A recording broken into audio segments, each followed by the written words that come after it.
What's up, guys? Welcome to another episode of The Target Table. Today on the couch, we had Fred Schebesta from Finder.com. We got to unpack what he felt like as a creative type individual and as a creative entrepreneur behind the scenes of a financial company. I walked away from this absolutely buzzing. I hope you walk away from this buzzing. Enjoy.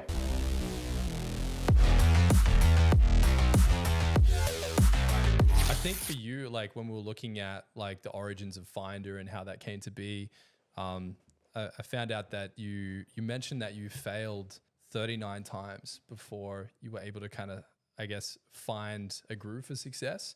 And you talk about how if you're going to fail fast, like quickly, like fail fast and always kind of use that momentum to go into the next thing. But when you say you failed 39 times, like what exactly happened prior to Finder?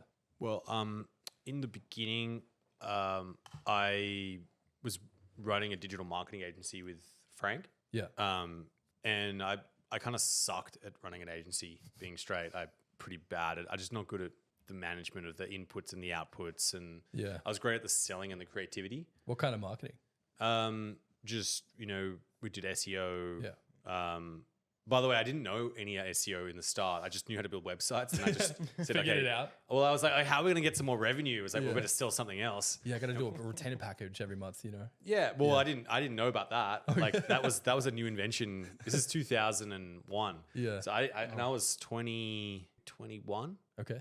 Yeah. And I didn't never built a business. Yeah. Never worked in a business. I was just working it all out. And I was listening to this newsletter, and it said, go and ask your customers what they want. So I called up 3 customers that we had. Yeah. All of them.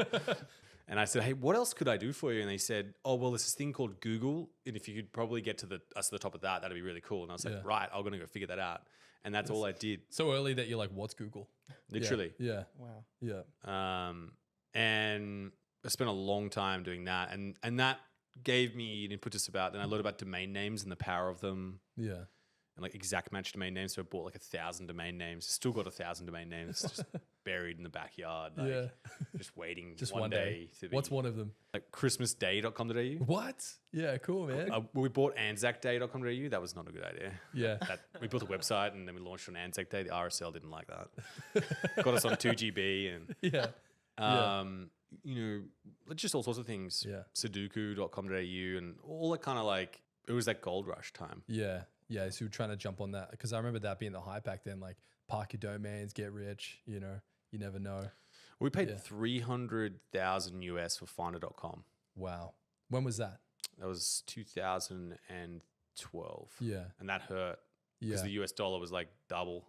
Yeah. How far in the journey were you when you bought the .com domain? Oh, sorry. I was a good 4 years, 4 Okay. or 5 years. We were like, because we were going to run an ad, a TV ad, and we were like, and I was like, we put finder.com.au actually, and I was like, no one's going to remember that. Yeah. We're going to have to shorten it. Because like get rid of the .au. you literally, and that's what people did. They typed in finder.com. Yeah. And, it's all that little bits of traffic that you want to keep. Yeah. Um, And with that was someone else using it or is it just parked? It was actually like a Russian dating site, as you could possibly imagine. Yeah. Like imagine the most like figurative finder.com of dating with a Russian blonde girl with a dress. Yeah. Saying, here are 5 websites where you can find me, Wow. And it was like in English, but definitely Russian. There was definitely a Russian bend to it. Yeah. Very Russian branding. So you contacted them. You're like, I want this domain. They were like, get banned. This is a dating site for Russians. No, they were a professional squatter. Oh. So this guy held these domains for 20 years, 25 years. And it was like he was waiting all the time for for them to come in. I think he had porn.com and some ridiculous domains. Yeah. And a large number of court cases as well of people like where he'd squatted on them and then defended and won. Yeah. What's squatting though in the branding or in the domain space? So squatting is, let's say there's a brand in America and it comes to Australia and you buy their brand name with a .com.au, you're sitting on their brand. Oh, I see. You're squatting on them. This is old school stuff that used to work. Yeah. And it was a big deal. There was a lot of traffic in it. Misspellings of domain names was another one. Really? So were you guys parking misspellings of your name? We definitely definitely needed to defend our brand. Yeah. And that was a big trend for a while. This is like pretty Wild Westy internet, you know. Yeah, man. This sounds like the OG. Like, Yeah. we don't know what's happening. You could do all sorts of things, and people wouldn't really understand. You know, take over browsers, and you know, like, you could do some, toolbars were like vicious things that would just take over your computer basically.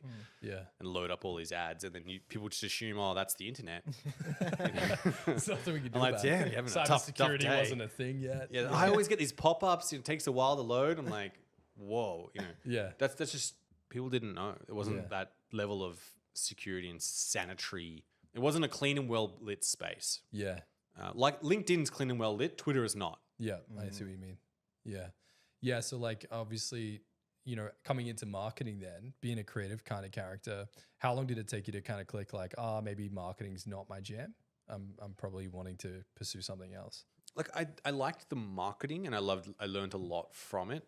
We used to make banner ads back when banner ads used to work, which sounds really weird, but now that I say it, but they genuinely, we'd smash out like, we had 3 Mobile. I don't know if you remember 3 Mobile, the mobile phone company. They were kind of cool from the UK. Yeah. And I do remember them. Cool branding, and we did all the banner ads. We used to do like 24 banners in like 3 days, and like all different shapes, and then we just put it out there, and people would click on them. And I loved the concept of them. Yeah. And the Like a creative little billboard, little pixel billboard. and you could do a cool thing. Like I made this animate and do weird stuff, say funny things. Yeah, and it's like advertising in a really fast and dynamic way where you can actually take a call to action, and you can bring in data. You can do some pretty cool things. Yeah. And you can see the data live. You go, oh, that's working. Like double down on it, roll some more out. Yeah. Very low click-through rates, but if you did get an ad that worked, it was amazing. Yeah. Punch the Monkey was great. Just literally a monkey, and you punch it. And Yeah. then you go on this Animate with journey. it. Yeah. I remember when I was 13, I used to be an avid gamer and play World of Warcraft and things like that. And the domain's down now, but we had a online gaming community with like 6,000 members called warriornation.net. And we'd have 60 to 100,000 people just coming through the forums to read about gaming blogs and stuff like that. And this is back in like 2003. And we were making a lot of money on those ads. Like people could pay to rent banner space on the website and promote stuff. And that kept the servers online, that kept our channels open. Yeah, it was a different world. It was great. Yeah. I think then because I didn't like selling, I wasn't good at selling time and managing resources, and I sucked at it to a large degree. It wasn't my natural flair. I was much better at creating the campaigns. Okay. So I thought, well, why don't we go and, we're building these websites for people, and they're making all this money. I'm like, why don't we just make some websites? Yeah. That'd be kind of cool. Yeah. And like so just to give context, I can code. I just want to put an asterisk on that with a sub point, little sub letter down the bottom. And the sub point says, I can, like a developer can put an IKEA desk together, but don't ask me to build you a bridge like an engineer. Yeah. I could do the fun, easy stuff. I can stitch stuff and put that plug in and boot that up and use a bit of Chat GPT these days. It's, I went to a hackathon 2 weeks ago in New York, and in July I went to one in Paris. So I'm still, I've got a little bit of skill, like just enough to build an IKEA desk. Yeah. Yeah. And look at it and go, I made that.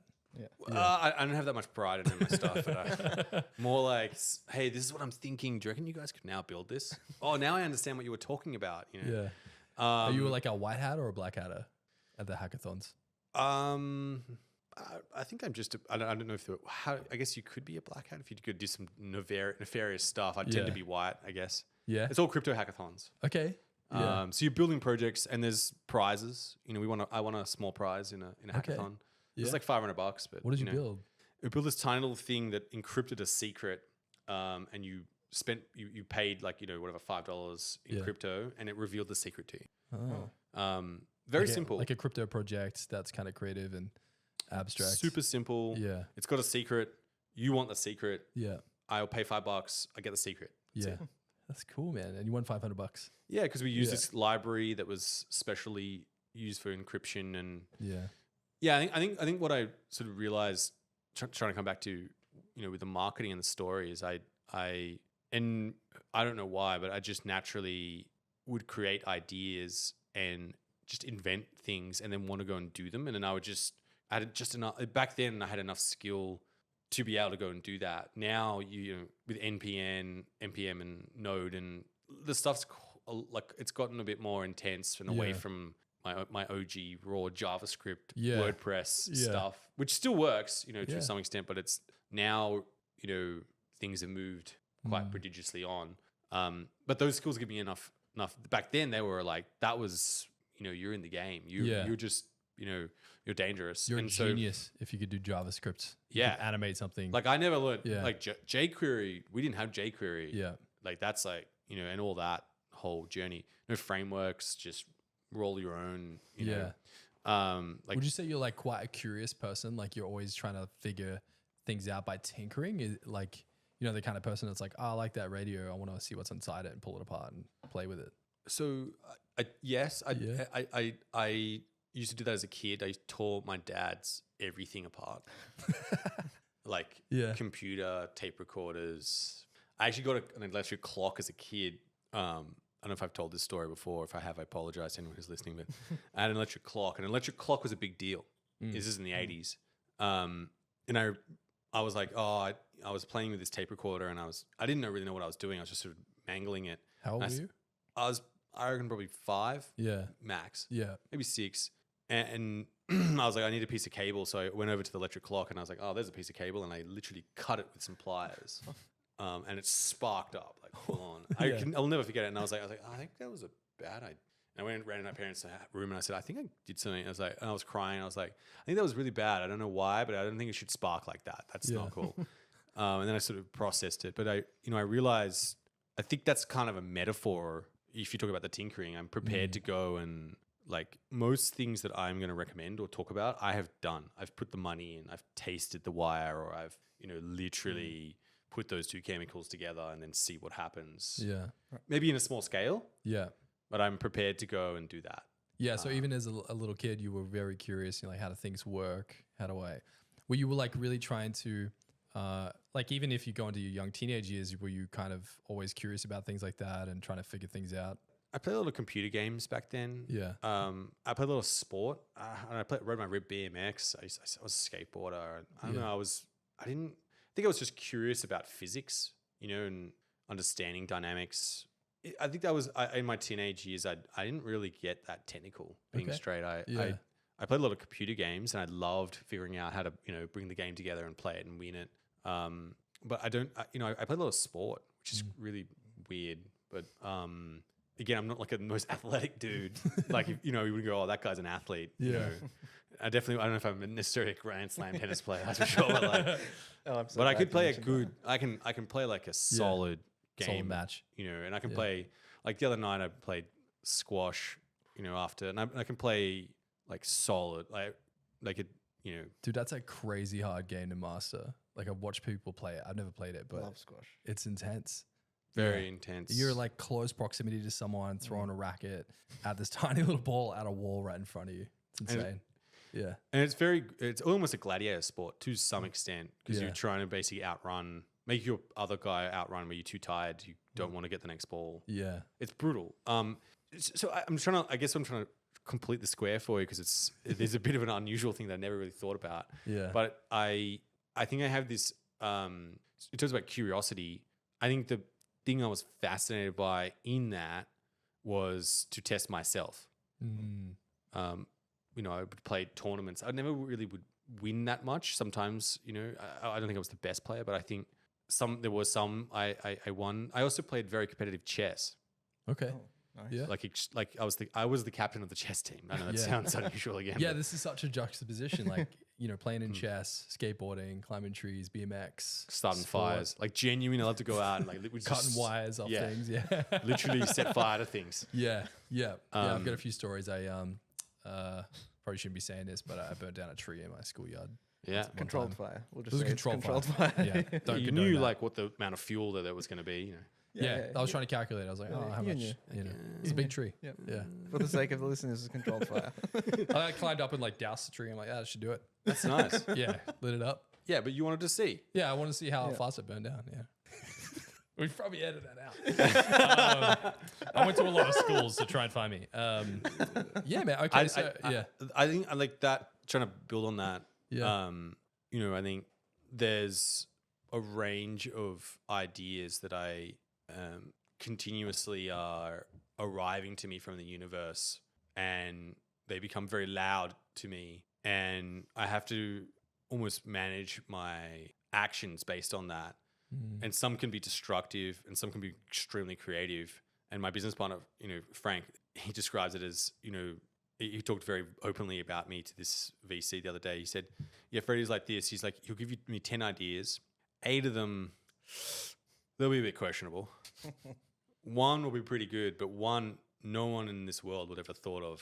That's the where the alpha lives. So you're like maybe, more of like an idea guy, like you like creating ideas and then seeing if they can messing with them and then bring them into fruition and see them. Yeah. There's like even for me as a creative, like, some of the craziest ideas I've had, I'm like, oh, what would actually happen if that was real or we designed that or we created that and then we create it. And then there's this huge dopamine rush. You're like, oh, that was fulfilling. Yeah. When's the next one? It's like a hit. That's interesting. Yeah. I like that. I find creative addictive when you can see it into fruition. I want to become an intern here. Yeah, you're welcome to, man. I would love that. Come in on Monday. Like come in on Monday. I'm just going to start up. Put me on the till. Just put me on a project. Yeah. Just don't explain who you are. Like, who's that guy? Yeah. Oh, don't worry about What's him. he doing here? That's Fred. Who's Fred? Why is he here? He's just an ideas guy. He's an ideas guy.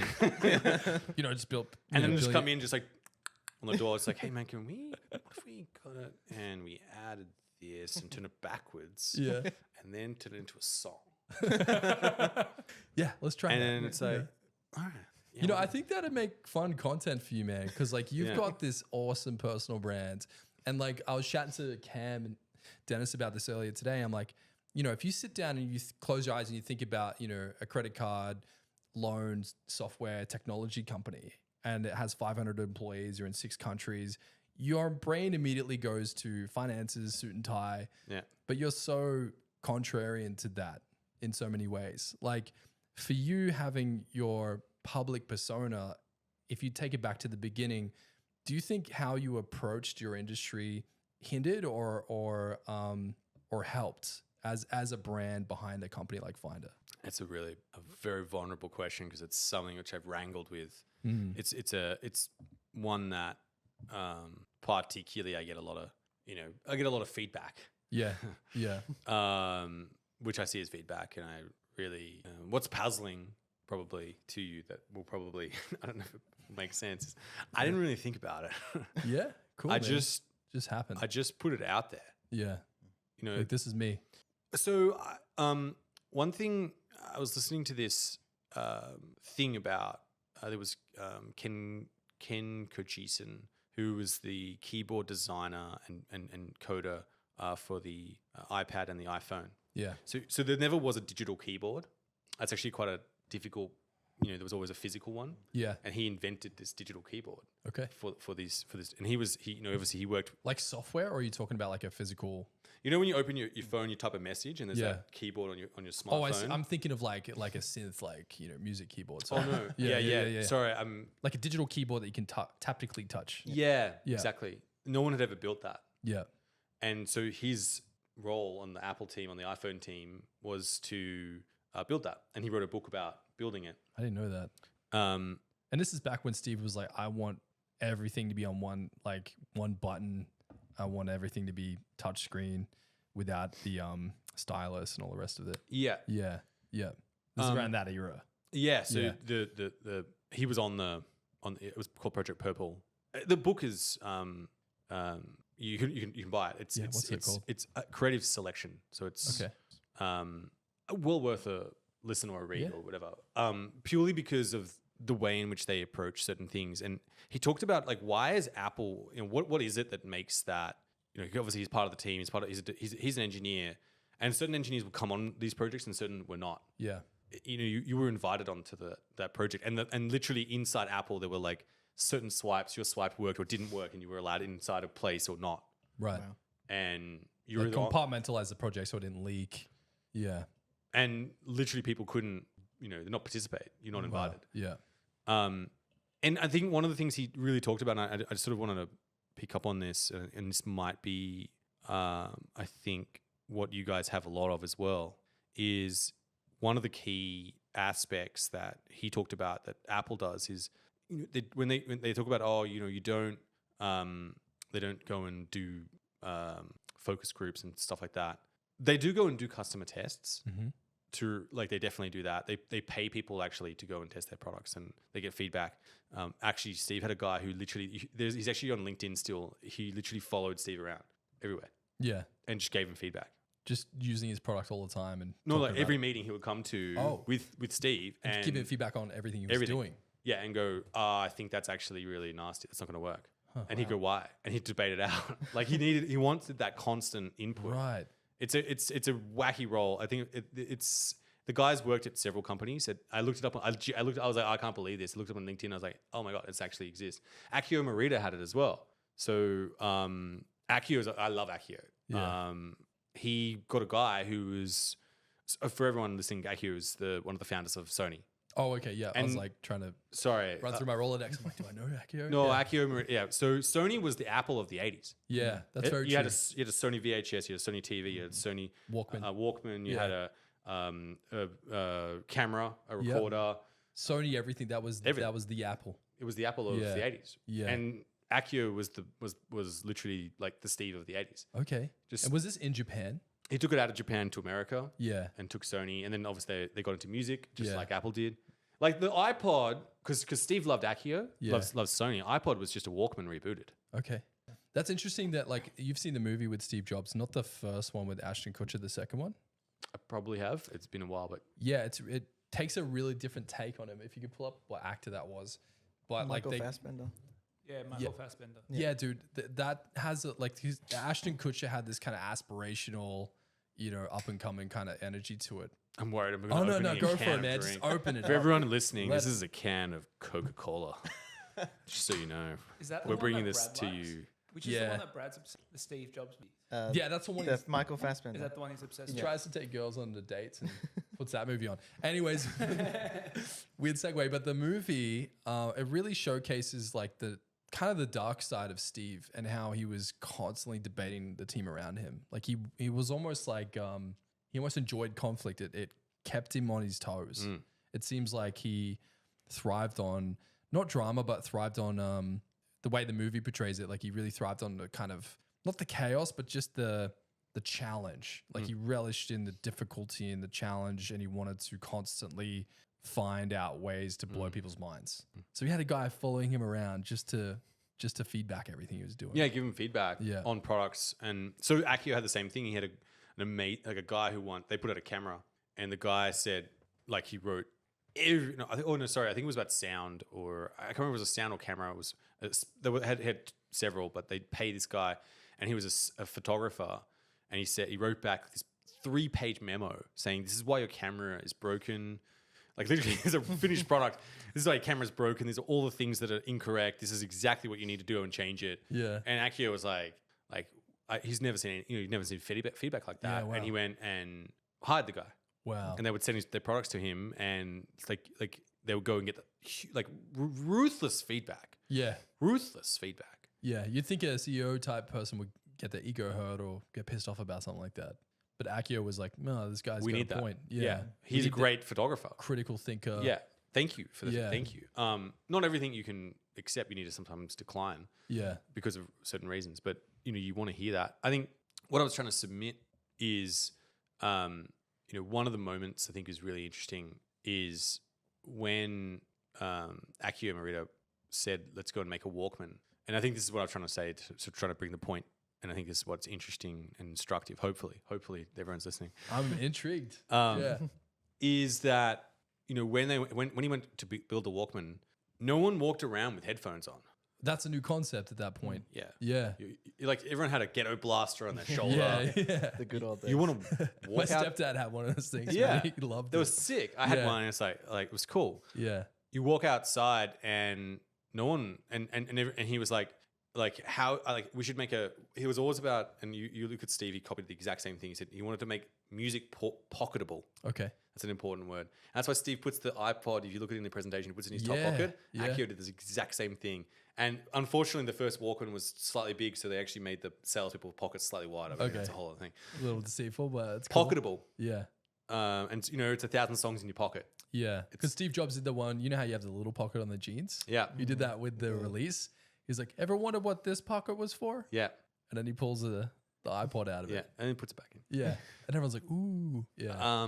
So what's I think instructive about that, and I think it's interesting, is that you know he said, oh, people want to take their music with them, and everyone was like, well, how are you gonna, you know, you've got this cassette. By the way, they also made happen. They would how are you going to get a speaker in there? And there's not enough power. Yeah. And he said, well, I'm going to make the sound because. By the way, Sony is actually from the word sonus, which is sound, so they specialize in that. The first thing they made was actually a recorder in courthouses. So another interesting note. But they made it little. They said, "I want to make it so small that I'm going to put it in people's ears. So I only have to make a tiny little sound, And only a little bit of energy. a little bit of energy." Yeah. And everyone's like, "No one's going to walk around and put sound things in their ears." Yeah. That's stupid, Accio. What are you doing, man? That's obnoxious. And so You're gonna he look he- silly. Yeah, he had to Yeah. had to fight the internally so hard. Yeah. That he went to his business partner and he went to the board and said, "Look, I want you to fund this project. Yeah. I want you to build 30,000 units, and if they don't sell, you can fire me Whoa. from my own company." Whoa. Yeah. Like, that's conviction. That's a power move. That's certainty. It's like, this will work. They sold, you know, I think it's upward of 250 million Walkmans. Christ. And this is in the 80s.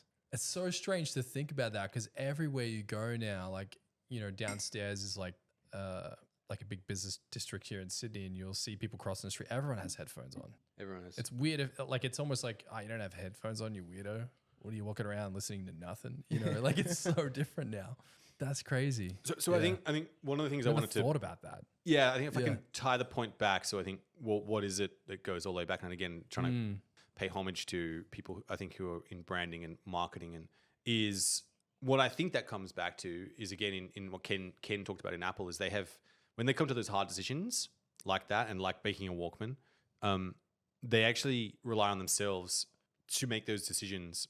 And what he describes it as is taste. People inside Apple have taste. Yeah. So another funny story, and to build on that, what is taste? There's I've forgotten the chef. The chef really loud screamed at everyone. Gordon Ramsay. Gordon Ramsay.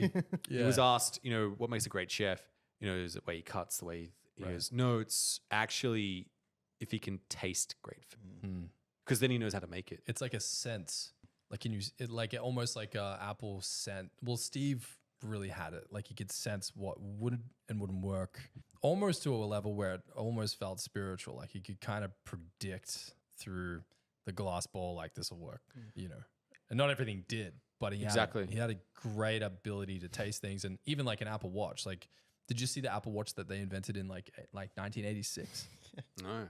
They had an Apple Watch, and you could plug it into your Windows 95 or 90, whatever it was back then. Oh, wow. And you could like upload a file onto it. It was like radical stuff, like floppy disk. You'd upload a file from your floppy disk to your watch, and then take your watch to work, and then plug your watch into your Mac PC and put the file on your computer. That was like wild stuff like that. It never really made the market, but he was constantly trying to just mess with things and just see what was possible. Yeah. Like that wild curiosity that I think you're talking about. And I feel like, you know, even growing up, man, like I always felt like a little crazy because my mind was always looking at the crazy big picture and the details at the same time. Like I'm able to kind of flip between both. Like, you know, when people say, oh, you're a big picture guy, you're a little picture guy. I was like, no, I'm actually hardcore detail oriented and hardcore big picture. Yep. Do you feel like you have like the same kind of cadence? Because you seem very detailed, but at the same time, simultaneously very big picture, very like broad, open-minded, creative thinking. You know, I think it's a context switch. Yeah. And I can do that. I can, you know, let's lens in and go to this exact formula of how this works. Yeah. But then come out to go, what is the macro impact of this to the brand or to the people's appearance? How are they going to view this? Yeah. and how do those two things go together? To a large degree, yeah. It's pretty cognitively intense. Yep. Yeah. To stop and zoom and pause your mind, almost like a ballerina when they like hit a move. It looks effortless. Yeah. Yeah. But slow down to like talk about a very minute detail to then come back up and then make another movement. Yeah. I feel that sometimes I could get home and I'm like, you know, I sat at my desk or I sat at some chairs and I stood up and down, and then I got home and I'm exhausted. Yep. Why am I so tired, man? Yeah. What'd you do? Dude, even when we were hanging out at Turo, like I could tell like you're a guy, you're because we were in conversations and we're hanging out at the Turo launch party here in Sydney, and I could just tell your mind was like really processing a lot of things simultaneously to holding a good conversation, having a good chat. But I could just tell like you're also like thinking about a lot of things all at once. And like going back to the beginning when you founded Finder, you know, what happened between the agency marketing and that, and then having to buy a Russian dating site and launching Finder, bro? Well, you know, and I think maybe I was trying to connect the cable all the way back. If I can try. I love the taste thing though. That was interesting. That's fat. I know what you mean though. That's what you guys have here. Yeah. You know, it's like a museum. It's not about the paintings you put on the wall. It's the ones you leave on the floor. Ooh. Profound. What is that from? Is that you? Is that you? I have no idea It is anymore now. these days. It is I now. probably It gave me butchered that from goosebumps, somewhere. man. That's awesome. Yeah, and I think that's what Yeah. that's what I love. I enjoy. I think Okay. until you guys, you know, and that's why. It's the same with the ideas, right? Yeah. It's like I can go and present something and go, it's that. It's like there were 4 Finder jingles played in front of me, and it took me 7 minutes. I was like, it's that one. Yeah. Just play that one. That's it. Yeah. Like a gut hunch almost. Just that's it. It's like that's the one. Yeah. It's not that one, and it's not that one, and it's not that. That you play that over and over again, people are gonna remember that. Yeah. That certainty. Yeah. It's And, taste, you know. It's and I think that idea going back all the way back to, you know, and I wanted to share this as well if I can. Yeah, So go I think for it, this is man. another thing. This is really instructive. I think for creative people, this is probably the most uncomfortable thing that you'll experience. And I've started to get really used to it and enjoy it. Is I call it wandering, and it's where you have an idea and you put something out there and it fails, but it doesn't. You know, there's something there. That's your taste telling you as a creative person. You're going, there's something here. It's not the right format, and you're waiting for the right feedback, or the universe needs to give you another piece of something that's going to arrive, so that then you can see that lens. And that wandering is, and I want you to imagine another picture. You know, imagine you're in a big field, like big, long, and ahead of you, you can't see over the horizon. Yeah. Like you can, but you can't. Yeah.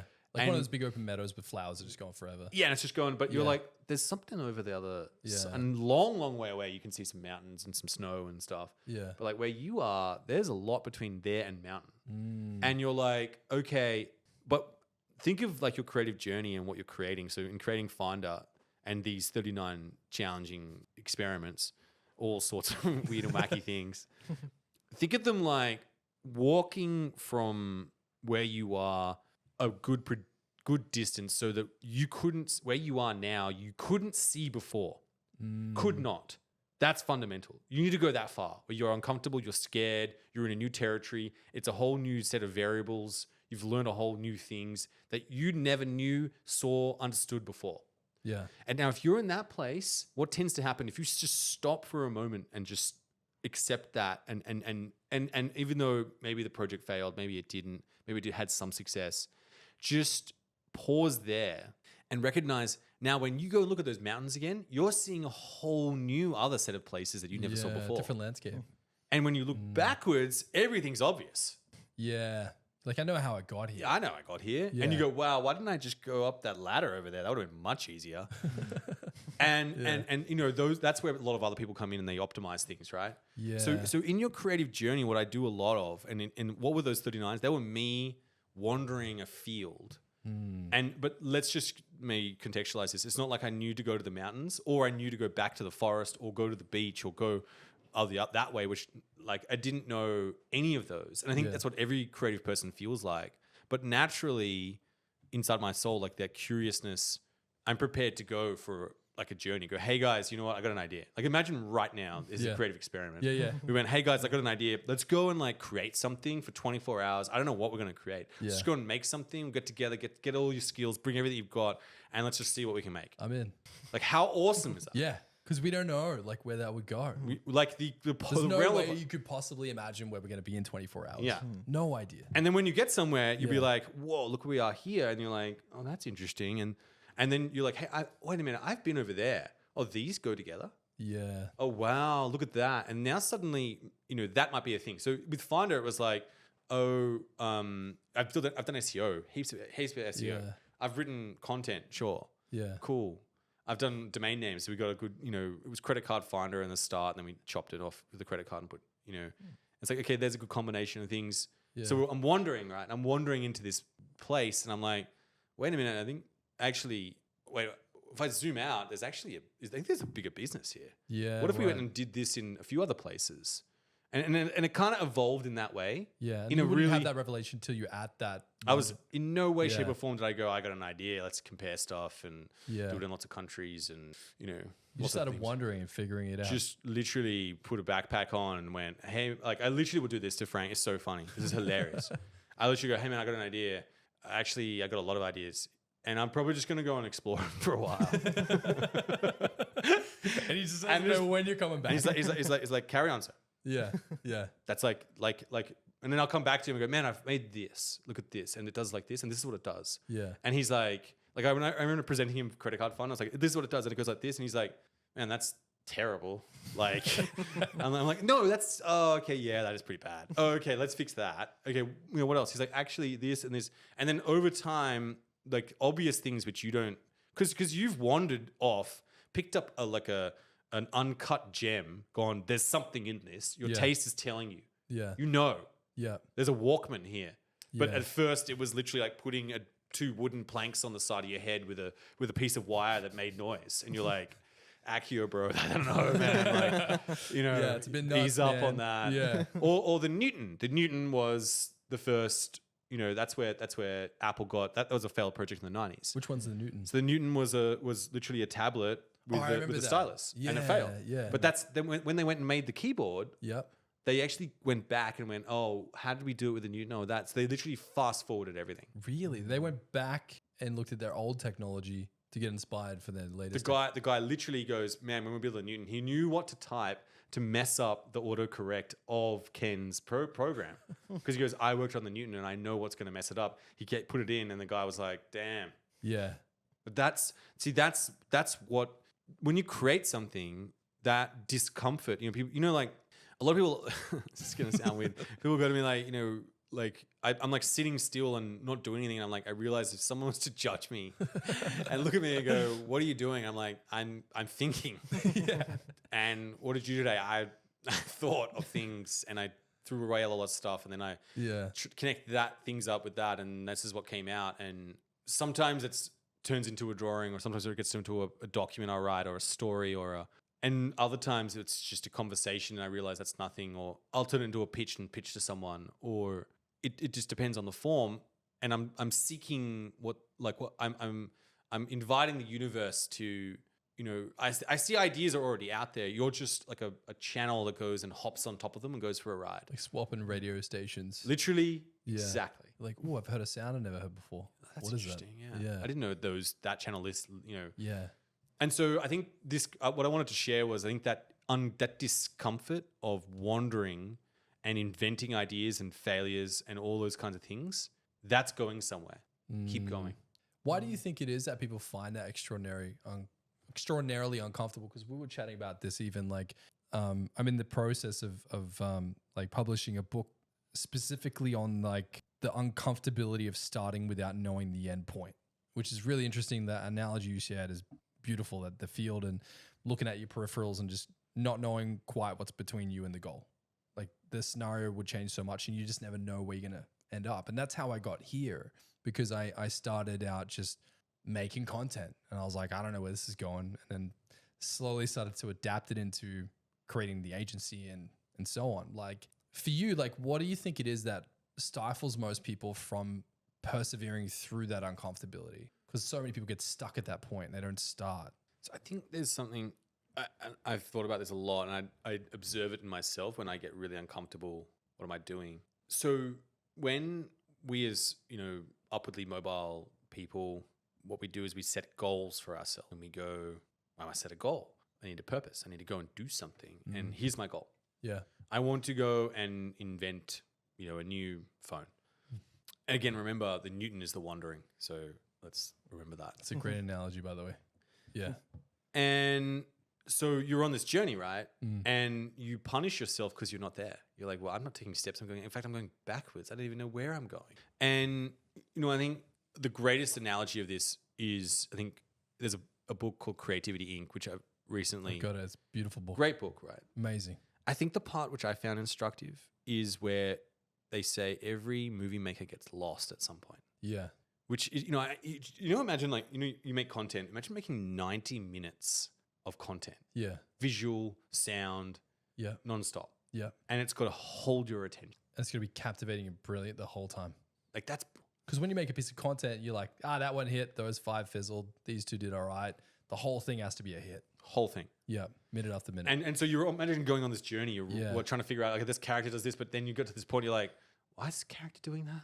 Yeah. Like, why are they in this scene again? Where are we? Yeah. Wait, what's this movie story arc about again? Yeah. Like you get to that there. point where you start questioning everything. Everything. Because I'm writing a book at the moment and I'm like, I'll nail a chapter. And the team's like, this is fucking great. I'm like, I don't even know what I'm talking about anymore. Yeah. How do I write the second chapter again?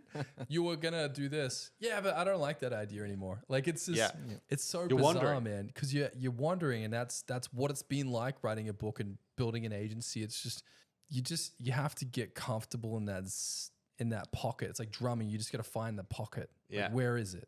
And how do I stay there? So the dissonance and the discomfort, I believe, comes from your rational measuring of oneself to the goals you're trying to achieve, and not counting the wandering and the mistakes and the knowledge that you've gained from the process, right? So for you writing this book, you've learned to write chapters now.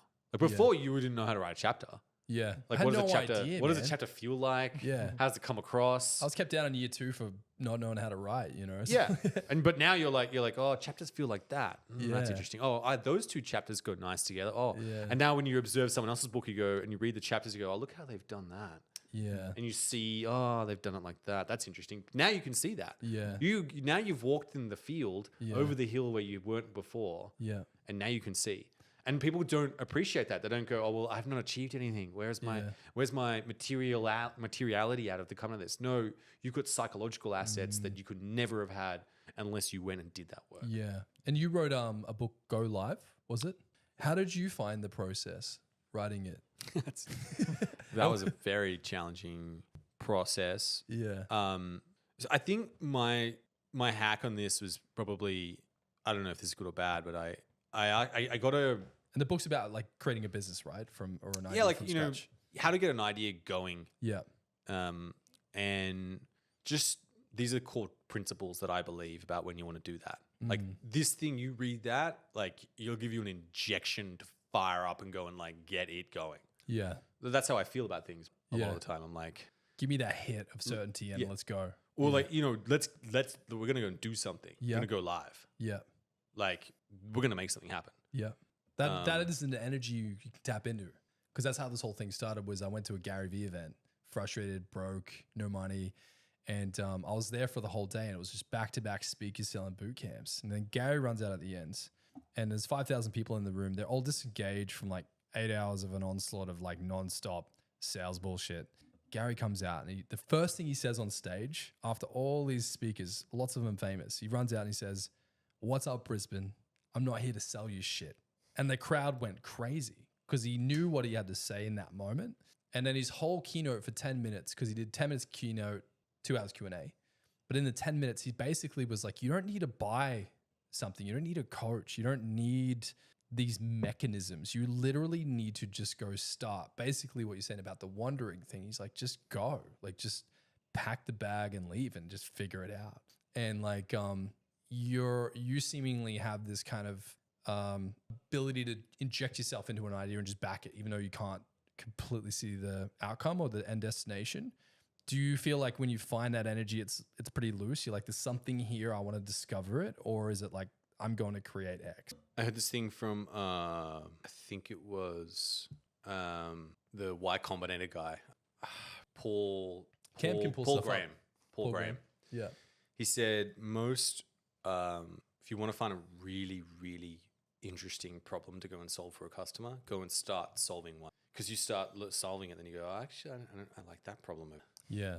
And you start coming up with 3 other problems. Yeah. And then you start, these threads just start coming up. And now you don't have any problem coming up with problems. You don't know which problem to go and choose. Yeah. And so that's my mindset. Okay. Just lean in, start, let's go. Just Commence. lean in and look at the problems. Yeah, let's go and like imagine like right now we get like 5 books from. There's a magical library here, guys. By the way, magical. Thank you. Yeah. And we tore 10 pages out of each one, stacked them together randomly, and said, okay, well, what does this mean? What's the universe telling us? And we started to go and create something. That's like some Rick Rubin stuff. Yeah. Did you hear that story about System of a Down?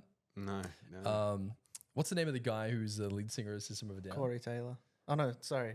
That's Slipknot. Slipknot. Yeah. Talking about him today. Serge Tankin. He was like in the recording studio trying to write, I think it's Chop Suey. And Rick Rubin, is that the guy? Yeah, he's got like white hair. Do you know about this character? This is going to be keep going. I have a very interesting story coming. Dude, I'm excited. But yeah, like, do you know this story though about the? No. So he was stuck writing a verse for the song, and Rick said, "Just grab a book." And Serge is like, "What do you mean?" He's like, "Just grab any book." And he opened a book, and he just goes, "Read the first thing that grabs your attention." And then they put that as the lyrics, as the chorus of the song of Chop Suey. Yeah. You know that part of, I can't remember the lyrics. But yeah, it's just like one of the greatest I love it. lyrical pieces of all time. It's just plucked out of a book. Yeah. Yeah. Just, stuff like that. It's like. That's wandering. How do you explain it? You can't. It just happened. But I'm excited to hear your story of Rick Rubin. Oh, so how do you explain? I think, so hopefully, I think that's one thing I recognize and know about myself is that, and this is taking me a significant period of time, by the way, that I am not necessarily, the CEO of a company, which is a very, very, very hard thing to reconcile, when you create something. And even now with one of the crypto projects I'm working with, I'm not the CEO, which is again, from the start, I've said I'm not the CEO. Yeah. But is that the venture capital? One of the projects, it's a crypto project. Yeah. Balthazar. Oh, I remember talking about this at Tour. Yeah. Yeah. Yes. Super still doing interesting. That. Yeah. We're about to launch. We've got this NFT coming out. It's so sick. It's a game. It's got Space Invaders baked into the game. Super sick. It's super cool. I won't get into it. But it's been an incredible wandering journey of unbelievable challenge. There's been at least, this is the 3rd business model that we've gone through. Okay. And the wandering part of it is so vast that we understand a large amount of territory now of things, customers, intimately, what they like, what they don't like, all sorts of experiments, made some money, lost some money. Like this is like the most rawest, fast-paced environment you could imagine for creativity. Yeah. And throughout it, my role is so interesting is I'm very much this creator, but I'm not the CEO. Yeah. Which is really kind of you're kind of like a muse. proxy to the CEO, and I'll say like, hey, as a business, we should probably go and look at this capital allocation and get into the P&L and actually go through the accounting statements. I'll go through everything. Yeah. But I don't think I should be the guy. The buck shouldn't stop with me. Yeah. Being straight, like I'm not that guy. Like you probably want to go and get someone else. They'd be much more reliable and consistent, and That's really interesting, man. Sorry to interrupt you, but like even with Finder, like I know you talked about it, finding it extremely difficult to step down as CEO and sit on the board. Was that a change in life decision, or was that like what was the mechanism of that, and then why did you carry that into your new enterprise? It's a very challenging one. And I think I'm just trying to give this concept, maybe if I can frame it slightly. Go for it, man. And I don't know how to I don't know what We're framework wondering. to use here. This is a bit of a wandering idea. Together, man. We're living it out. Yeah. I'm going to try and explain this in as best I can. Okay. So I think there is a CEO inside me. Like there is an extremely good one, and it's probably just emotionally and being very vulnerable here. Yeah. I just don't think I necessarily was mature enough to be that guy. Okay. I'm just a bit of a young kid in an older dude's body, basically. But that's some beauty in that. You don't want to lose that. You got to keep that curiosity, right? Yeah, well, You Steve still want to be a Steve kid. had that too, man. Still want to be fun. Yeah, you remind me of like kind of Steve's childlike curiosity where he was just. It's almost like I'm being vulnerable here too. Like I feel like I was always the black sheep, right? Because my mind was always like thinking in a different place, very differently about a problem. And parents had me tested for like ADHD and all the rest of it, and I was just like, no, there's nothing there. It's just my brain's racing, right? So you felt like maybe you weren't mature enough to be the CEO that you needed to be because it was a financial company, or Just like I've been very flighty. yeah, I needed to be calmer. I need to understand myself better. I need to understand how things affect people a little more. yeah. Um, Was it the size? Like, did it get to the point where you're like, man, this is too big now? things like, take a long time, and I'm like Yeah. impatient. Like I'm like I could go and get that done in an hour. Yeah. Why isn't everyone else do it? Why does it take a week? Yeah. It's like, well, actually, Fred, you need to go and like write a plan, and then you need to go communicate with like 20 people, and then we need to go have a meeting. But not everyone's in the same time zone, so we need to go and plan that meeting, and then to go and actually organize. It's just like I'm like, okay, I'm already done. Like, Yeah. you lost me. Like I would just Yeah. send an email, and we're off. Like, or I just sent a group Slack message, and if you didn't read it, you missed it. Right. like the velocity Yeah. needs to be high. Yeah. And I think that's a really good energy, and I do add to the organization in that sense. Yep. But I think it can be extremely tough to form around and have a good consistency. And I think my instinct is that, I think a lot of some people have different, different combinations of different attributes. And I think it's better when it's almost I am the CEO for a period of time. And then I'm like, okay, now you drive. Yeah. Because I'm like driving all the time. I don't think we shouldn't have me driving all the time. Yeah. Like I'll it's come in when needed. Yeah, it's great. Like Yeah. it's great. Get me in, and like I can like invent this thing and put this thing together, and bang, and it's like we're gonna like this and this and this person. That person needs to go over there. Okay, that's and it's good. We're gonna get this, and there it is. Oh, now it's working. Cool. All right, let's do it for a while, and then I'm like, we should probably get someone who's like an adult to run this thing, not like a kid. Like Yeah. That's because interesting. Yeah. I probably am better suited to take on the next thing. Yeah. There's a guy who he was the business partner to the Netflix guy, Mark. I can't remember his last name. We can look it up. And he was the co-founder. And then he was with them for 2, 3, 4 years, and then sold his shares and a good portion of them, and then went built a whole other series of startups. Okay. And they did quite well as well. It gets to a certain point where like the amount of value created in a certain form of the time that I add versus continuously aligning people and communicating and is disproportionate. Yeah. But there's this perception in society that if you're not the CEO, then like you got kicked out of your company. Even the AFR still today writes, "Oh, Fred stepped down as CEO." It's like, no, I'm still here. Like I was always here, and I probably wasn't really the CEO for a long time. Yeah. I was the co-CEO. And to some extent, I work very closely with Frank in just the same way. Yeah. But that doesn't I don't think that necessarily reflects the reality of how creativity works. Like, creativity doesn't come like, oh, here's creativity, boom. It's like it needs to arrive, and then it's like it has arrived. I'm channeling this thing here. I've created this thing. Yeah. And it's like and I think that's what I'm sure like you guys experience. Yeah, you can't like force it into creation, because we talk about this with branding, and we tell our clients that the company we're building or the brand identity we're building for you will organically reveal itself when it's ready. And the client's like, what do you mean? Like, we need to get ROI, we need to roll this out stat. And we're like, yeah, but if you want to create something remarkable could take 5 minutes, could take 5 weeks, could take 12 weeks. We don't know. We systemize as best we can, and we bring in the parties we can, and we've got it down to a really good rhythm. to create this space, and that's why we put so much effort into making our space a bit weird and eclectic, and have Mortal Kombat in the foyer, and just try to get people to break state and just do something different if they're getting stuck. It's like if you're stuck on your project, just mix it up and come back to it. But yeah, branding has a weird way of revealing itself. So by the time this comes out, this would be with the client, so it's okay. But Luke, who you met out there, the art director, he was working with a fashion label, and they do this cool stitching. I think he was showing you the fabric of the stitching, and you know, this couple in the US, they're launching this fashion label, and one of them worked, you know, for like Levi's and these other big brands. He's launching his own label, and our team were trying to ideate what should the logo be, and his pattern motif is the stitching pattern.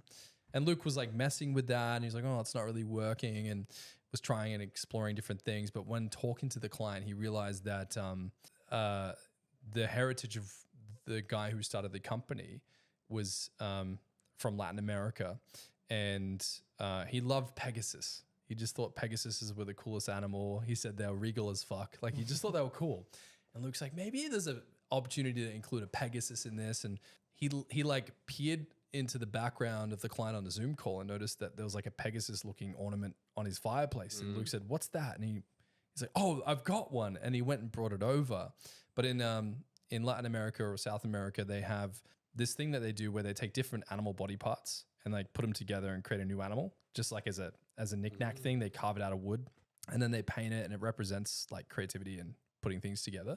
And you know, I have like giraffe legs and Pegasus wings and a you know, like a rhino horn and it, like, yeah. But anyways, the weirdest thing about it was like Luke was kind of like live wandering on this call, like just kind of creatively flowing with it. And the client held it up to the screen, and he created a silhouette of it, and it looks remarkable as a logo. You know, just like you can't plan that. Like, it just happened on the call. Yeah. Other times, you know, the team will sit down and they'll draw 400 or 500 sketches until something happens. Yeah. Like, sometimes it'll happen in an instant. Sometimes, creativity is a weird one, man. It's like an elusive thing that you can't always force. It just has to arrive. Yeah. Yeah.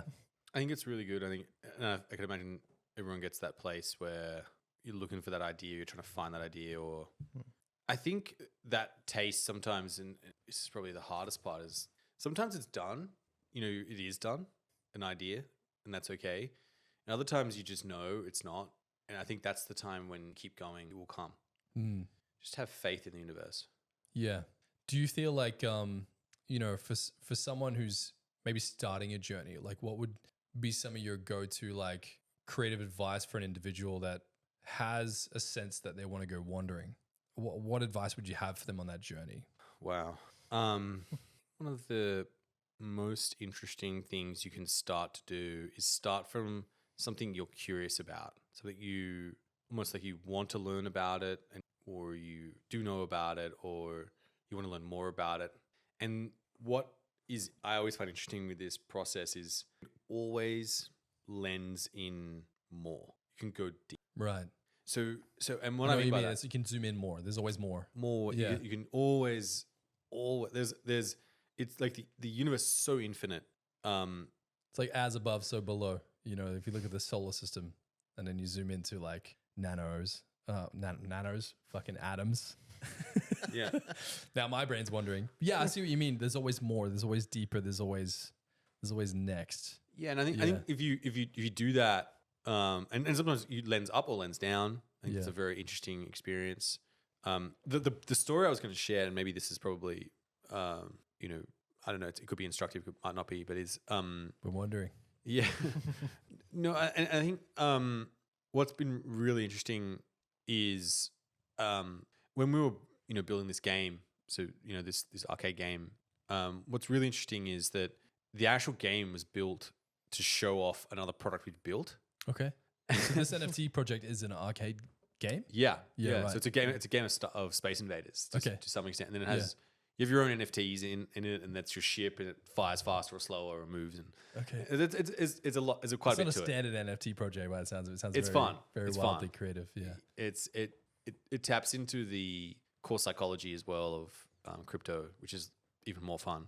But I think that's an interesting idea, right? So what I wanted to share from that was I've gone really deep into crypto, and I thought I understood crypto. And the deeper and more technical I've got, and the more layers I've unpacked, continuously going down further, I've realized that I didn't actually know crypto. Right. I didn't. I look at myself now, and I go, I could literally look at an idea in crypto and go, that's going to work. That's not. Yeah. It's But like when now, and I think that's when you're starting out. So to try and share, if there's an area you think you understand, I can assure you now, if you just take a certain point of it. So let's say for example, you're a designer. Go and find a brush in Photoshop. Just click around. Yeah. And go and make something with it you've never clicked. Yeah. Right. And you're forced to use that art. Yeah. And then go and do, and then from that experience, you're like, oh, I can't quite. But then you're like, oh, that's interesting. And then you go back to the thing you were doing before, and you're like, oh, look at this technique that I had newly developed, And you now attach it to something else. and now you got a brand new picture. Right.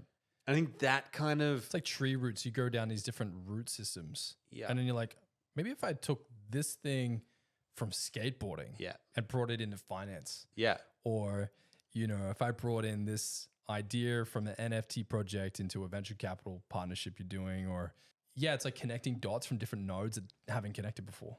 so I think that if you're starting out, just go and become and master and go deep on something, go so deep, get focused, and then zoom back up and go, whoa, what did I learn? And then naturally, as a creative person, this is something which I think I did. I just recently went on a spiritual journey to New York by myself, which is, again, quite unusual. When you say spiritual journey to New York, what do you mean? So this is, again, You just got on a flight. how to one day, explain like, this. I'm going. Yeah. I literally, I have 3.5 kids. Yeah. I'd say 0.5 because there's a fourth one coming. Congratulations, man. Thank you. Yeah. And I went for 2 weeks by myself. My partner's amazing. Both my former partner as well. They're both amazing people. Love them so much. And my ex-wife as well. We get along really, really well. Amazing person. She's amazing. Big shout out to Jess. Shout out, Jess. So I go to New York because when I've been to a lot of places in the world, and when I go there, my atoms or something aligns, and I feel alive. Just by being in that presence, in that space. Yeah. I've been to a lot of I've been to Korea, Hong Kong, London. Like I've been to a lot of, you could imagine, a lot of cities, Paris, and everything, et cetera, around the world. I'm not saying I've been to every single place in the world, and there's probably more spiritual places I could go. That place affects me in such a way where it grinds me down, makes me a tiny little humble ant. Yeah. And I look up, and when I'm in that moment, this is what I do. And I think this is what's important for, I think, as again a creative, is that inspiration comes from everywhere. So one of the things I did, I was walking along the street and I stopped, and I was with my friend, and I looked down at what anyone would consider trash. I said, "Look at that!" And I picked this piece of trash up off the ground, and he's like, "Man, what are you doing?" Yeah. And I was like, "Look at it," and it was a Chinese menu, and it was like really long, filled with every chicken, beef, pork that you could possibly combine with anything. Yeah. And you could order it from them right then and there. Yeah. And they'll deliver it to your door. Wow. Okay. And it was massive. This menu was A3. Imagine, and tiny little writing with prices. So anything you want. Anything you wanted. Yeah. And they specifically explain it to you with every single dot point. Yeah. And then on the other side, I'm talking tiny little 6-point font. Wow. And on the other side is specials. If you didn't have what you wanted on that side, And I looked at this and I was like, this is the most magical. Look at this artifact. This only could possibly exist in, look at this thing. Look, it's like the time it would have taken to go and invent and create and curate and This Chinese menu. yeah, this Chinese menu, and it was so beautiful. It was like this, and I think that's where inspiration comes from everywhere. I took that and I was like, this is like back to the day, and I took an idea from that, and I'm working on it. Okay, hang on. So you you pick up a piece of what looks like trash in New York. Spam, I guess. Yeah. Where were you in New York? I was literally walking on the street, and there was Like what suburb? Like what part? I think I was in either Chinatown or Soho. I think it was in Soho, and I was just walking up the street. I was literally the West Village. I was around there, and it was leafy, and there was just some trash on the side of the road, and it had fallen off. And I looked and I went down and my friend was so puzzled at me. And, he's staring at me going, and when you gonna pick up trash, man? Yeah. Like, What was it about it that enthralled you though? Like what? it was just this artifact of someone had like put an immeasurable amount of time to create something into a piece of paper that would explain the service level that we would be prepared to go to as a restaurant to deliver to you what you want. Yeah. It wasn't like the In a standard- physical representation. They went all out.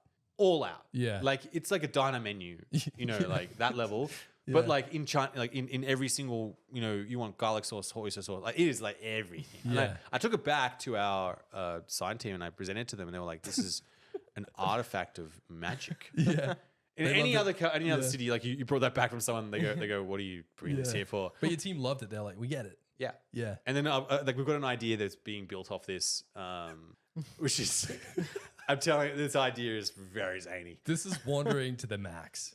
Yeah. So I think what I'm trying to, Yeah. what I'm trying to submit is that ideas for your creativity come in all forms or formats, and it's important just to be open to receiving. Yeah.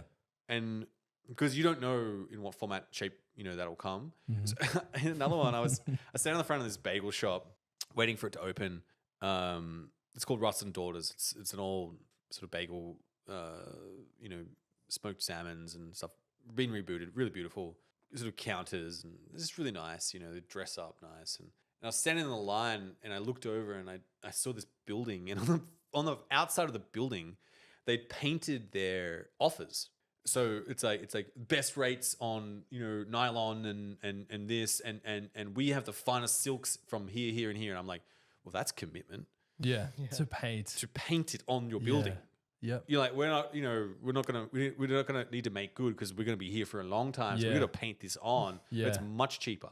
Yeah. That's the thinking, right? And I it's took a different. photo It gets of your this. attention, right? Because if they just like vinyl printed it, you're like boring. Yeah, whatever. like you could just tear it down, whatever. Yeah. Like they'd painted on the building. Yeah. I'm like, well, that's the level. I took a photo of this, sent it to my friend again, and he was like, and again, this is the creativity, because that is the strangest thing, because inside that building is an art show I just went to. You just literally took the photo of the art show, and it's an incredible show that you must go and see. It was the most amazing. It was a Porsche being taken apart and put back together live. Wow. And he said, I can't believe you sent a photo of that. And it's kind of like there's two punctuation marks sort of came together. Yeah. In a weird kind of serendipitous way. There was He's a like, connect, how did yeah. you take that photo? And doesn't make so sense. much serendipity. Like, how did that? And so that's the kind of energy, man, like in that city for me, where I accidentally, I pick up trash, or I take a photo of a building I see, or I look at like the way a shop is designed, or the way in which like the words in which someone has used to express themselves and then deliver something, or there's just a whole series of notions and concepts and ideas in that city for me it just sends me on like different polygons where I'm like, oh, that's an interesting, I got to put that into the mix. That I don't know how that came about, but let's put that in some way. And it's endless.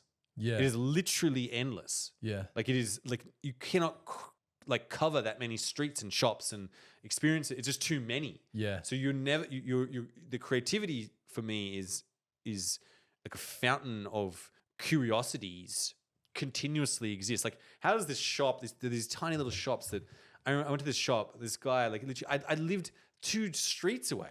Yeah. And I went and had like coffee with this guy, this another creative guy. He works for LeBron's agency.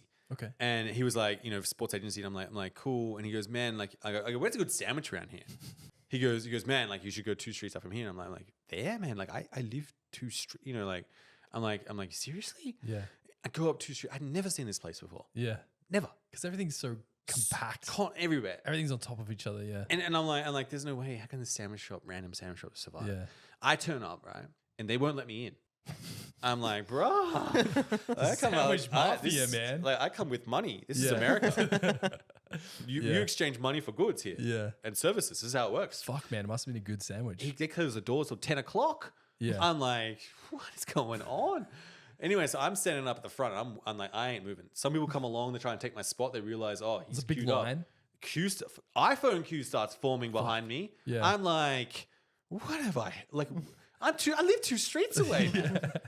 It's not like it's like, you know, I'm like, what is, and the reason why it survived is because they'd found a combination, you know, in the universe and the vast array of things to combine together still onto a sandwich. Yeah. To reinvent the sandwich. That's a lot. And a lot of have an pressure. iPhone queue. Yeah. There are a lot of sandwiches being sold in New York City. Yep. And yet they have a queue. How is that possible? Yeah. That's the curiosities. That's Did that drive you nuts sitting in line? Like, what the fuck is it? I was like, that's like nothing special about the shop. I was like, the menu's pretty simple. Yeah. It looks red. I guess that's good. And these people really want to get in. Well, that's kind of cool. All right. And I'm looking at the menu. I was staring at the menu and I could not figure out what to order. Yeah. That was the most frustrating part. I'm like, I think this. There's too much pressure. Yeah. Normally, you know, you go to something. Yeah. That's the taste thing, you know. Like, I'm like, oh, it's definitely the 7. Yeah. And then I was like, no, it's the 1. Or is it the 14? And I moment like you go back to your phone, working on your computer these days. Yeah. And then I'm like, wait, I got to figure out the sandwich decision. And I was like, 17. For now, and I did it multiple times. I'm talking like at least 7 adventures into their menu, to the point where I gave up. I was like, I walked in and I was like, okay, man, tell me, what's the sandwich house? What, like you clearly this is what am I ordering? Yeah. What's the thing? He's like, man, it's this one or this one. And I'm like, okay, I'll go that one. Anyways, I'm like, oh man, this has got pistachio on it. Yeah. Pistachio paste. I'm like, I don't know if that's a good thing or a bad thing. Yeah. I'm like looking at this thing and all these ingredients. Anyway, so he gives me the sandwich and I'm looking at it and it's quite enormous. You know, and it's $20. I'm like, that's a solid sandwich. You know, it's it's $30 Australian. I'm like, that's Jesus. a sandwich. Yeah. I'm like, okay. The bread had come out from the oven and it was piping. It was like still steaming a bit. They Like painted fresh it a made bit. bread. And it was like focaccia. It wasn't like a normal bread you'd ever seen. I was like, Yeah. oh, look at this. They've got a new dimension here. Yeah. They've tapped into different polygons of a sandwich. It's like they've clearly gone on an adventure into the bread territory. Again, They've wandered into bread. yeah, they've wandered down and gone, So far down those yeah, like lenses. what makes bread, what's normal, what's not. Okay, let's Yeah. keep going. Let's go meet some bakers. Then they adventure. Till they got to this point and they went, we make our bread like this. Yeah. And no one would understand where that came from because they've gone over that many hills and that many places and towns that you've never been. And you're like, okay, I didn't think bread could taste like that. And then, so this is the level. I got this sandwich and again, I talk about a sandwich, but I'm loving it, man. I'm like, fuck yeah. Tell me about the I sandwich. got it in the subway, right? Yeah. And this sandwich is hot. It's come out, you know, and it's got Yeah. like this stuff on it. You know, I'm like, man, I think they put like some broccoli on there or something. And I'm like, why did you put broccoli on my sandwich? I'm like, I chose the wrong one. I should have gone for the 14. I went, well, anyway, I get to the office and I take the sandwich out. I'm like, oh, you know, I'm pretty hungry. It's, you know, I've had a meeting and then, you know, you caught a subway up, you know, I got into the office and I'm like, okay, you know, we're on 31st Street and it's Midtown. It's a pretty punchy area. Yeah. Anyway, so I go upstairs, I sit down, I sit in the middle of the office and I take the sandwich out and the first person comes across and goes, man, what is that sandwich? I'm like, oh, it's this joint. It's 2 streets up from me. And it's like, well, I can smell that sandwich from over there. Yeah. And then someone else was like, man, what's that sandwich you got there?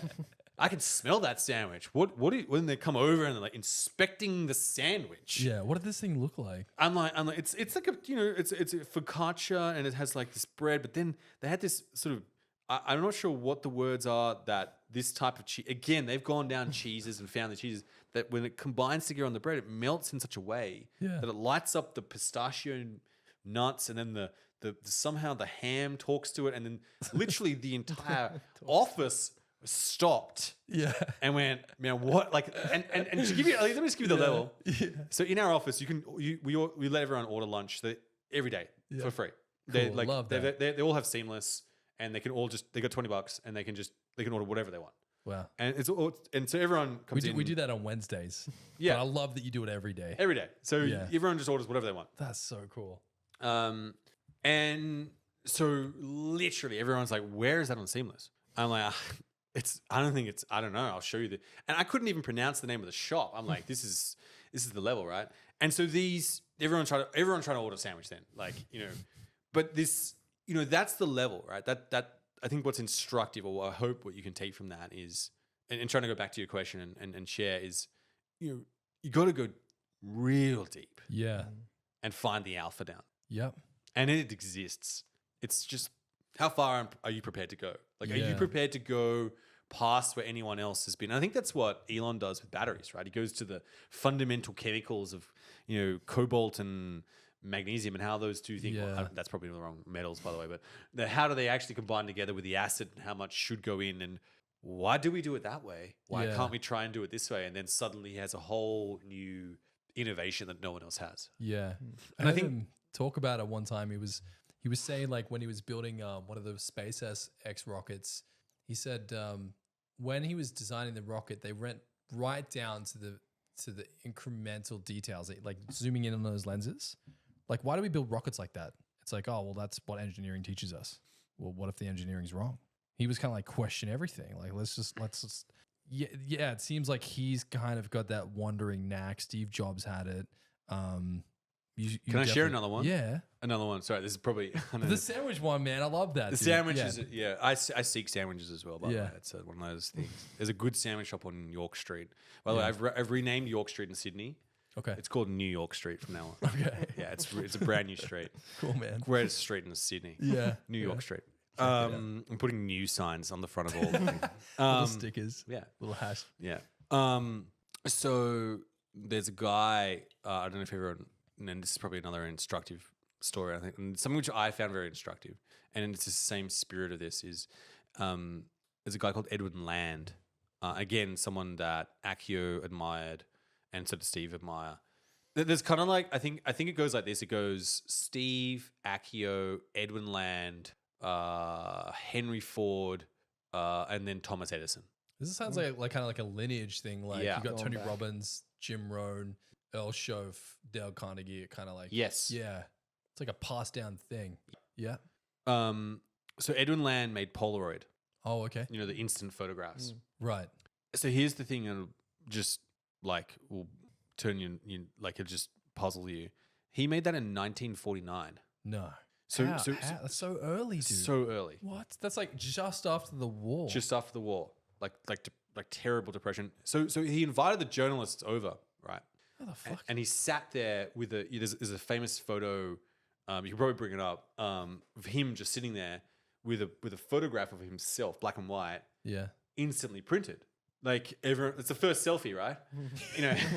Instant Dude, selfie. when was the printer invented? That's like pre-printer, man. Like, What? this is like, I didn't know it was that early. right. Yeah. So literally he invited the journalists over, New York Times, and he took a photo of himself, and everyone, they were so shocked and so enamored that everyone assumed that he was a magician. Like, he Right. was of the paranormal world. Yeah. This is not possible. It's witchcraft. Literally. It's 1949, man. No one has that Yeah. technology yet. Yeah. Like, there's no internet, Yeah. like Even if you think about engineering back then, like, you didn't have the internet. If you wanted to learn something, you had to go to the library, or you had to interview someone and read blueprints. Like, you couldn't just Google, how do I do X? Yeah. So I think what I wanted to share with that story, the way Edwin Land started out, he had this theory. And I think this might be instructive. So this is, just to build on your story. The way he started was, he said, I don't want to do anything anyone's ever done before. And he said, he thought about, how am I going to do that? He said, well, I'm going to learn about light, and I'm going to learn everything there is to know about light. So in his local library, he went and read every book on light. Wow. Every book. Yeah. Then he moved to New York City. He didn't have a job. I think he was just, doing all sorts of weird and wacky things. He went to the New York Library and he read every book on light in the New York Library. Like, literally read them all. Yeah. All of them. All of them. Every single one. Yeah. Until then he was like, okay, I need to go and get more knowledge. So he would break into the university and borrow their books, the university library. Because he Illegally. wasn't at university. And he would steal the book, read it, put it back, and then take the next one and read again every book on light. Yeah. Until such point that he was now at the forefront of light, and its comprehension of human understanding. Yeah. He was the oracle of understanding light and how we understood light and how it interacted and how and all forms of it, He went down every lens. all the way down. Yeah. That's a nice line. I like that. Yeah, that's your content. You could, yeah. That was well played. And so then he said, okay, now I'm going to go, now that I understand where we're up to, Yeah.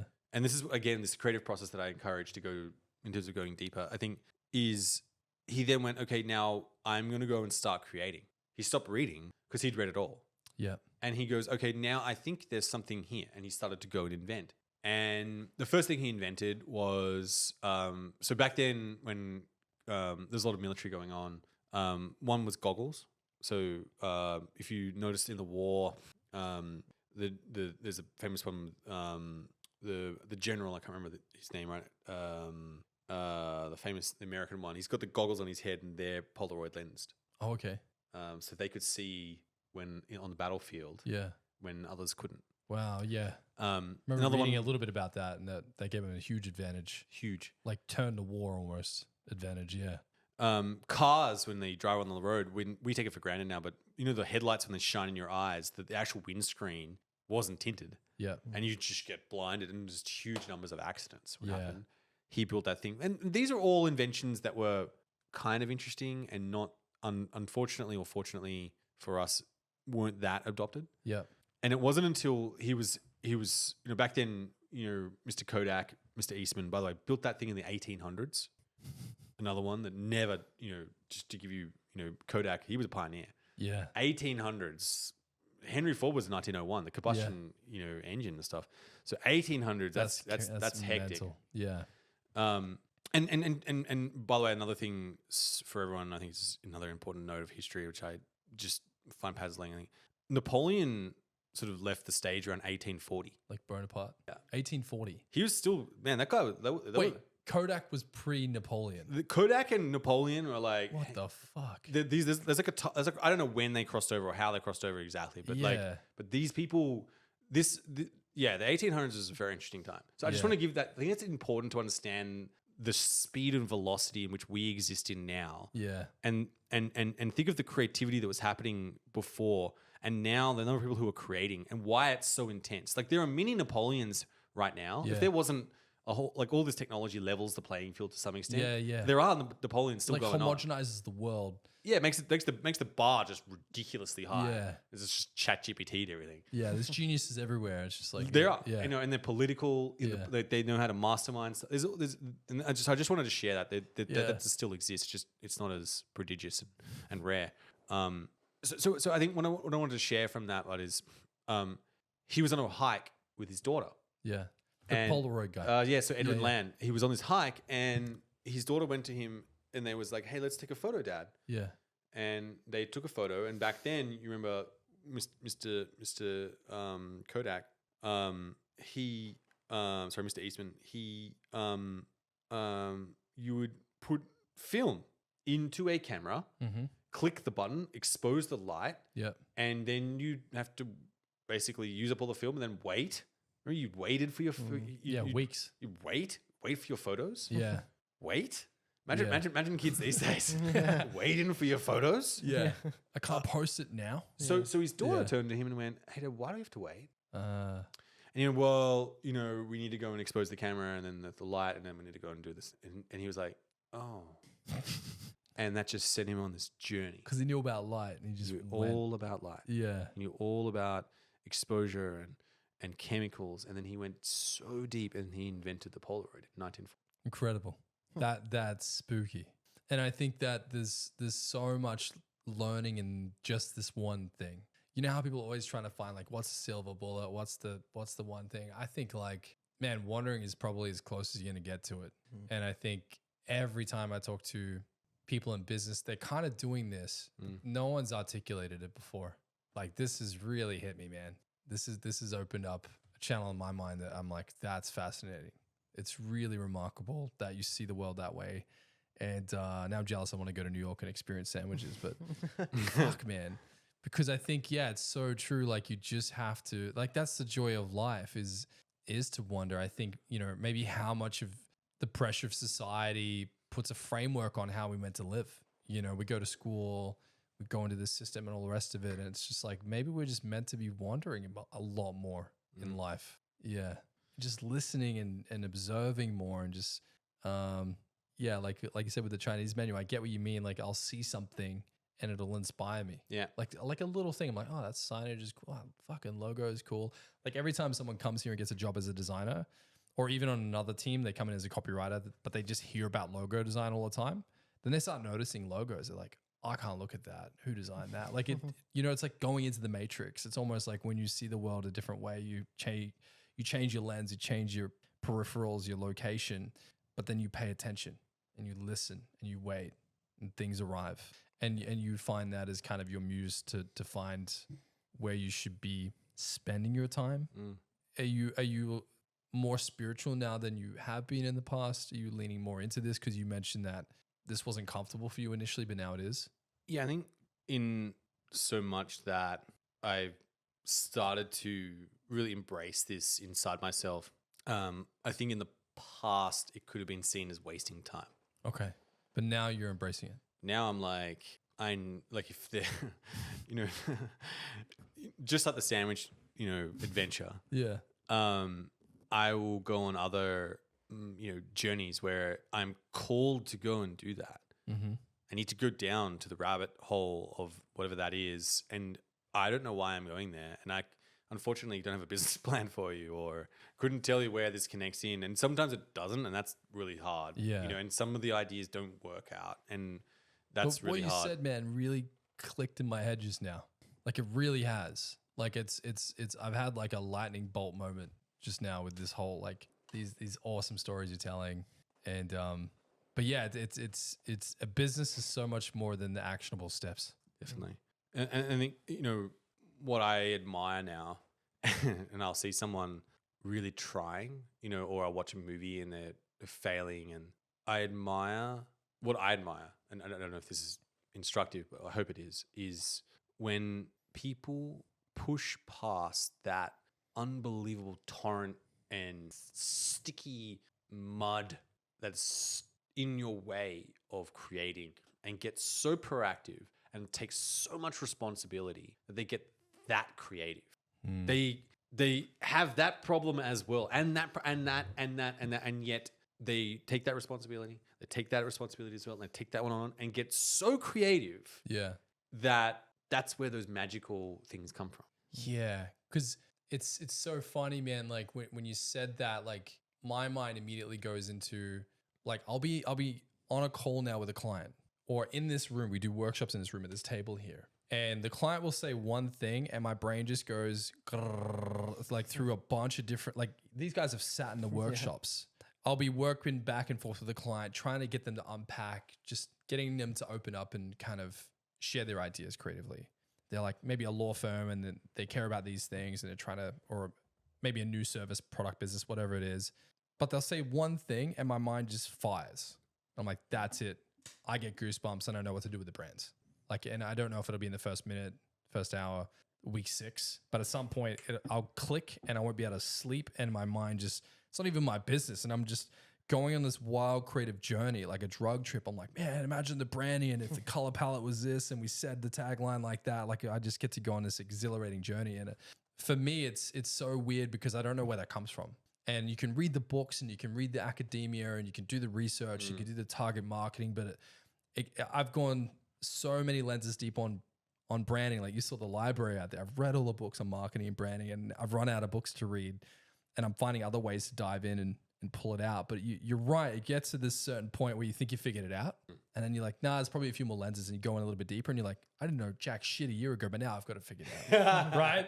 And then you're like, let me just dive a little bit deeper now. And then you're like, man, I didn't know shit a year ago, but now I've got to figure it out. And you keep going and every single 3 or 4 months, I'm like, I didn't know jack shit about branding like 3 months ago, but now I've got to figure it out. Yeah. But now I've learned that I'm never going to figure it out because branding is such a big thing. It's so attached to culture. It's so attached to design. It's so attached to language and language evolves. It's just technology's coming in, AI is coming in. It's just, yeah, you're right, man. You kind of have to get comfortable as an entrepreneur just being okay with that. Like you're not going to have all the answers. You're not going to know the outcome. You're not going to know the finish line. No. Just need to start wondering. Yeah. And it can a bit wandering can be annoying for some people, you know. Like, I get it, man. they just don't appreciate it. Yeah. They're not up for that. Yeah, I drive my team nuts sometimes, dude. They're like, "Where's this shit coming from?" Like, I don't know. Yeah.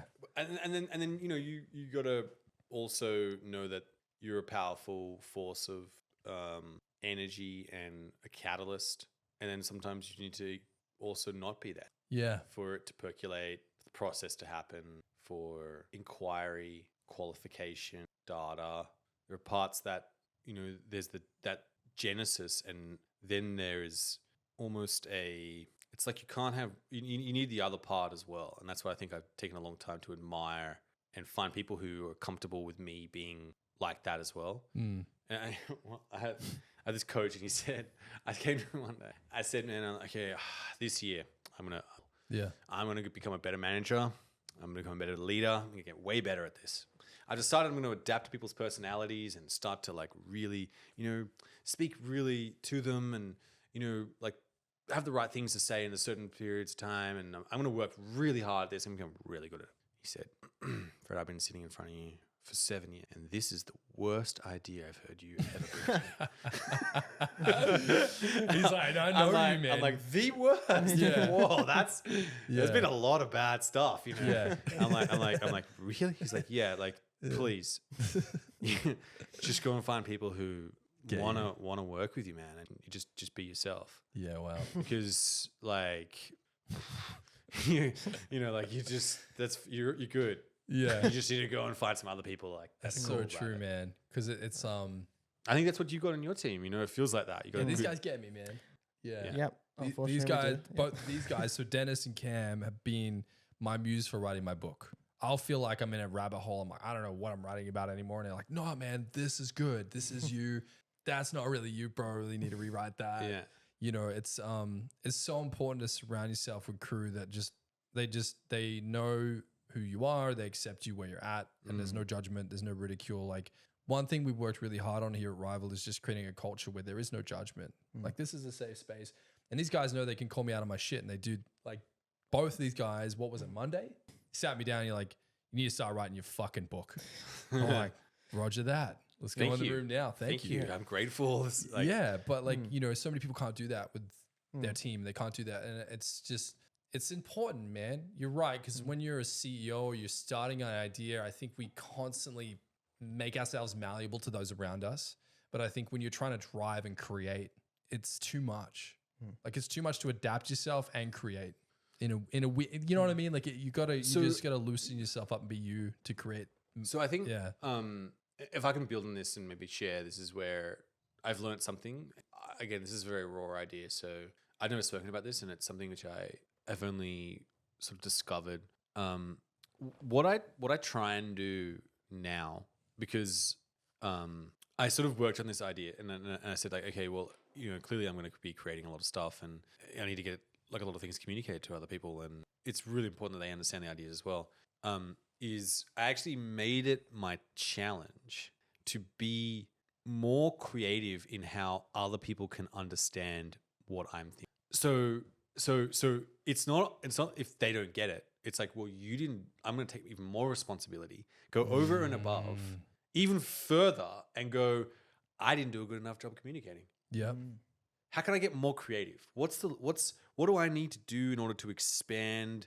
And so all the time, what I'm trying to do now is point the finger at myself and go, hey, can you tell me what I can do to improve in order to make this happen? Because I think I failed at doing that, and we didn't get there. And in fact, this is the line I use, which is probably very, you know, I think this might be instructive. Is I said, like, I'm sorry, I feel I've let us down, and I haven't quite got us to this place with this idea and where I'd like us to get to. And I take responsibility for that because of this, and this. And I haven't been able to communicate it well enough. So, hey, can you give me some feedback on how I could improve or what I could have done to get better at communicating this and bringing this about so that it can happen?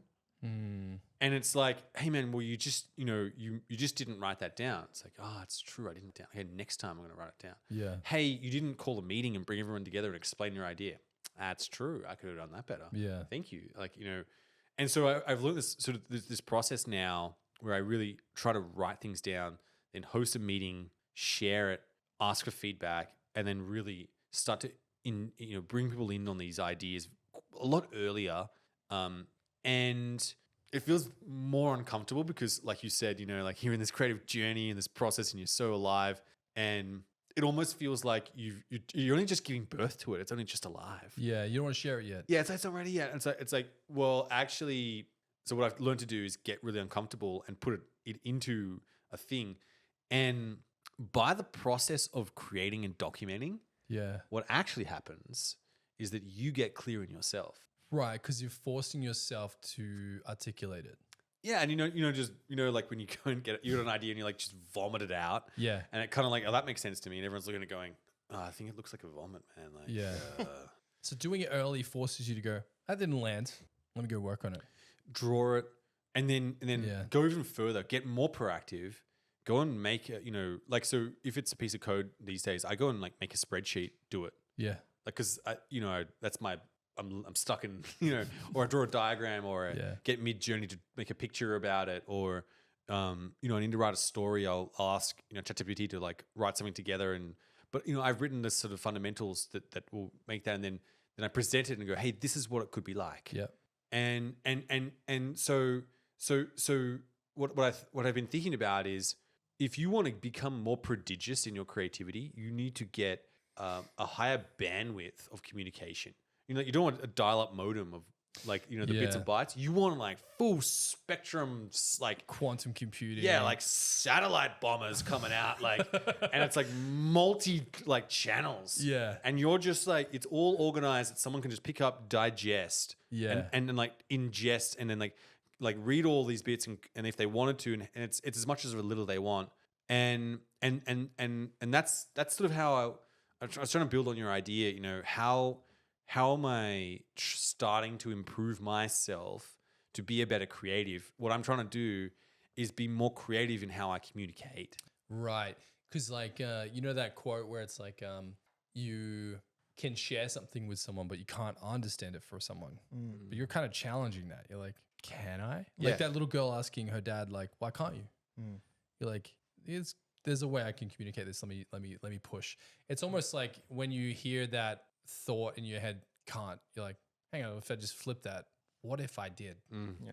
That leads to very creative places. Why not? Yeah, why not? Yeah. That's nice. Exactly, yeah. Because it seems from my point of view that you guys are like conductors. Yeah. So that's where you seem to thrive. How you were even saying, like a wandering conductor. You go to one place, you conduct, you get everyone in the place you need to be, and you're like, all right, I'm just going to go do it there now, and just keep going from place to place. And you're like, what's the best I can do in my role, and how can I best get them to understand what I need them to do? And then you just move on. You just keep moving on. I feel like you just created Fred, a 2-word brand. The wandering conductor. Wandering conductor. That's good. That describes you, man. That's good. I like that. From my experience today. That's good. That's a great place to end it. That's a great place to end it.